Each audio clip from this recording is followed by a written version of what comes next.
Bonjour Florian Philippot. Bonjour.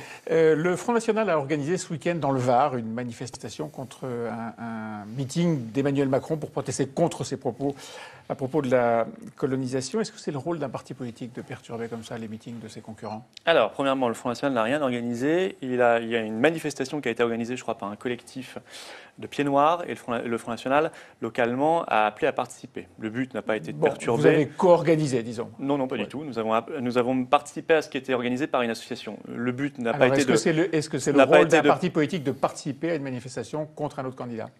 Le but n'est pas de perturber, ça n'a pas été perturbé. Il y a eu beaucoup de fausses informations répandues par l'équipe Macron, soi-disant un policier blessé, etc., démenti par la préfecture de police. Mais sur le principe, voilà, pas les détails. Que des gens manifestent leur opposition à des propos scandaleux, bien sûr, c'est la démocratie. Hein. Vous savez, j'entends pas la presse, l'opinion ou d'autres médias s'offusquer quand les meetings de Marine Le Pen en permanence font face à des manifestants. Bon, c'est le jeu de la démocratie, c'est comme ça. Il se trouve qu'Emmanuel Macron a fait un bid. Il n'y avait personne à son meeting. Alors évidemment, après coup, c'est à moitié vide, parce que la dynamique est en chute libre. Donc après coup, il explique que c'est à cause du méchant Front National, diffamant d'ailleurs au passage, parlant de faits imaginaires. Écoutez, M. Macron ferait bien de s'en prendre à lui-même, parce que quand on insulte la France, quand on insulte des millions de Français, en parlant de crimes contre l'humanité pour ce qui s'est passé durant la colonisation, eh bien il ne faut pas s'étonner que des Français ne soient pas contents. Il ne faut pas s'étonner que des Français réagissent, surtout en campagne électorale, et fassent savoir à M. Macron que les repentances d'État, on en a jusque-là, de devoir s'excuser en permanence pour des crimes qu'on n'a pas commis. On est fatigué de cela et qu'on aimerait pouvoir apprendre aux générations nouvelles de Français les gloires de l'histoire de France, la beauté de notre histoire, la beauté de notre pays et la beauté de son avenir, je l'espère. Il s'est excusé, ça ne suffit pas? Il ne s'est pas vraiment excusé. Il a dit qu'on ne l'avait pas compris, que lui, il avait compris, les Français.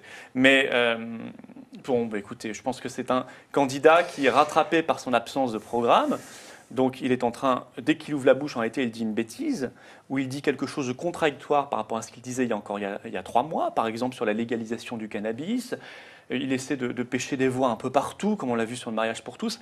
C'est un personnage qui n'a pas de colonne vertébrale, qui est un produit marketing, qui est en train de montrer ses limites, ses faiblesses. C'était votre adversaire, si j'allais dire privilégié. Mais vous voyez, comme quoi il n'est pas bien solide. Réussi? Tant mieux, je veux dire, s'il montre qu'il n'est pas solide, alors il est quoi, Emmanuel Macron, en vrai? Parce qu'il est quand même quelque chose. Bon, il est l'homme des banques, il est l'homme des médias. C'est pas une caricature? Non, ce n'est pas une caricature. Moi, je vois les gens qui le soutiennent. Je vois que ce sont tous ceux qui font la politique française depuis 40 ans. Monsieur Berger, monsieur Attali, monsieur Minc. Ça ne fait pas beaucoup de banquiers, ça, hein? Non, mais ce sont tous les gens qui font des gens de presse, on peut en citer aussi quelques-uns. Ce sont tous les gens qui font les gouvernements de la France de droite et de gauche depuis 40 ans. Plus des gens de retour qu'on n'avait pas vus depuis très longtemps au Parti socialiste qui essaient de se recaser. Et c'est surtout l'homme donc de l'Union européenne. Monsieur Macron, il adore l'Union européenne, quitte à détester la France. Parce que quand on parle de la France en des termes aussi injurieux que de crimes contre l'humanité, ou qu'on dit qu'il n'y a pas de culture française, comme il l'a dit dans un de ses meetings, c'est qu'on n'aime pas beaucoup la France. Par contre, c'est vrai qu'il aime beaucoup ses maîtres de l'Union européenne, puisqu'il a félicité Mme Merkel pour son accueil de 1,5 million de migrants. Alors, il y en a d'autres qui aiment l'Europe et qui sont candidats contre Marine Le Pen. Je pense à François Fillon, par exemple, qui continue sa campagne, qui a décidé de se maintenir coûte que coûte. Il a, par exemple, proposé, il y a quelques jours, d'abaisser la majorité pénale à 16 ans. Bonne idée? C'est une proposition qu'avait faite Nicolas Sarkozy en 2007. Est-ce que c'est une bonne idée? C'est une idée qu'on peut étudier, mais qui sera assez accessoire en réalité, parce que l'excuse de minorité entre 16 et 18 ans n'est déjà pas appliquée pour les récidivistes. Donc en réalité, mais pour les premiers faits, pour les primo-délinquants. Moi, je crois que si vous voulez, le problème, c'est que d'abord, tout le monde a perçu la manœuvre.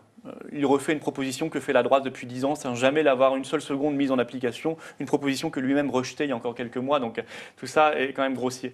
Mais deux, je crois que le problème de la délinquance des mineurs, il vient de la responsabilité des parents et souvent bien avant 16 ans. Non, mais attendez, je vous donne une proposition. 61% des Français, semble-t-il, dans un sondage ce matin, disent c'est une bonne idée, il faut le faire. Oui, mais bien sûr. Mais vous êtes passé à côté? Les Français veulent de l'autorité. Ouh là là, vous inquiétez pas, le Front National, il est réputé être contre le laxisme.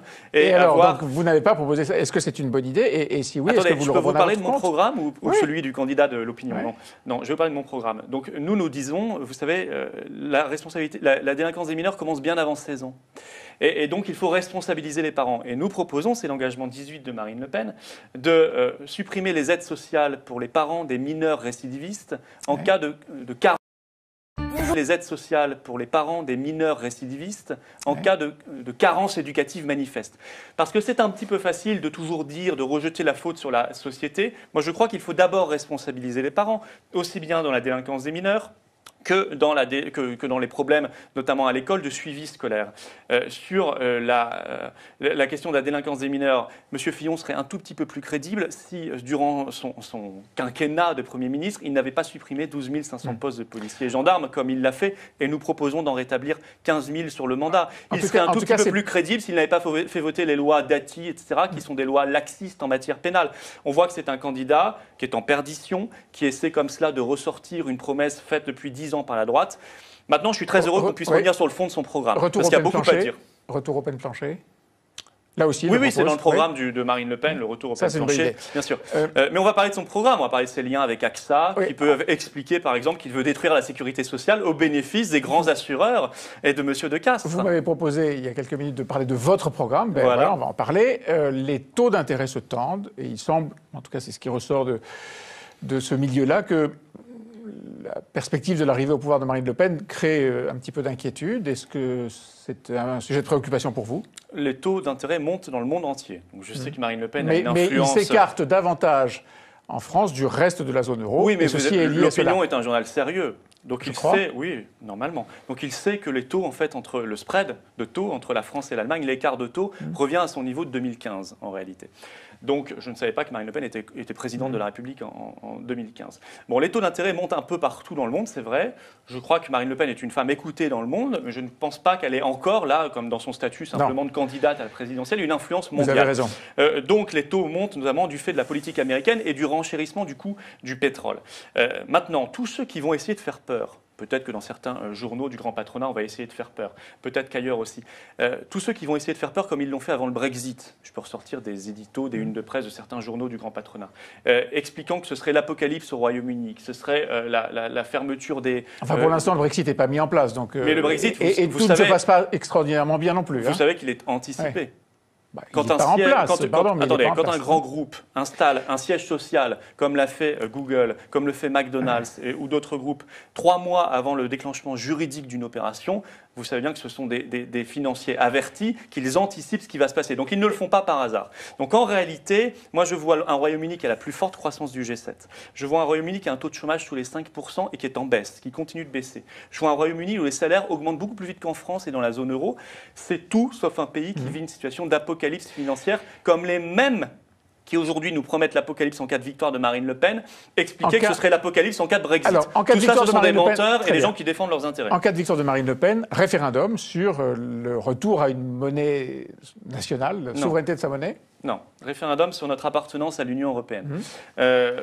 Modèle Brexit, Frexit. Oui. C'est-à-dire qu'au bout de 6 mois, Marine Le Pen ira négocier avec nos partenaires, avec la Commission de Bruxelles, en disant vous rendez leur souveraineté, leur indépendance au peuple français, monétaire, territorial, économique, législative. Et si la réponse est non, pas de sortie de l'euro? Si l'Union européenne est intransigeante, nous dirons on sort de l'Union européenne. Voilà. Mais vous ferez un référendum pour le vérifier auprès des Français. Quoi qu'il arrive. Soit l'Union européenne se transforme en Europe des nations libres et on dit on peut rester parce que ça n'est plus du tout la même Europe. Et si les Français... Soit elle ne veut pas et on dit on sort. Et si les Français disent non à la proposition de Marine Le Pen par référendum? Mais vous savez, les Français viendront d'avoir élu Marine Le Pen. Et donc forcément vous pensez qu'ils confirmeront? Marine Le Pen ne cache pas son programme. Elle dit clairement pendant cette campagne qu'elle veut l'indépendance française parce que nous en avons besoin pour réguler l'immigration, pour réindustrialiser notre pays. PSA envisage cette semaine d'acheter Opel. Opel, entreprise capitaux américains, implantée en Allemagne et en Angleterre.